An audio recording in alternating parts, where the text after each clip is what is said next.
Газирано е, ма е много приятно. Много интересен вкус има. Хора, честит 8 март, днес сме излезли отново с Good to Be, най-хубавата напитка в хубавото време. Камбучата е много интересна, защото тя всъщност е жива напитка. Тя се получава на базата на ферментация и всъщност е жива култура, която помага много за червната флора, за стомаха, за храносмилянето и съответно в нея дори и в това кашонче има 108 милиарда пробиотици даже. Съответно сега така на интуиция да видим кой цвят си харесвате да опитате. Искам розово. Добре, това е с колаген. За колагена знаете ли? Не.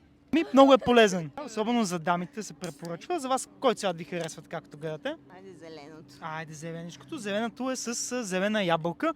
И всъщност нали, интересно за камбучата е, че тя ферментира и е естествено газирана. Газирано е, ма е много приятно. Супер. Ами всъщност, нали, както казах, камбучата тя е изцяло естествено газирана. Газировката се получава, нали, когато всъщност камбуча културата абсорбира плодовете и съответно нали, по този начин се газира. Много интересен вкус има. Добре, Супер е. супер. Ако имате интерес, може да ги намерите на сайта на Good to Be. Те са българско семейство, правят си ги тук изцяло в България и съответно не много се грижат всичко да бъде нали, максимално полезно и здравословно.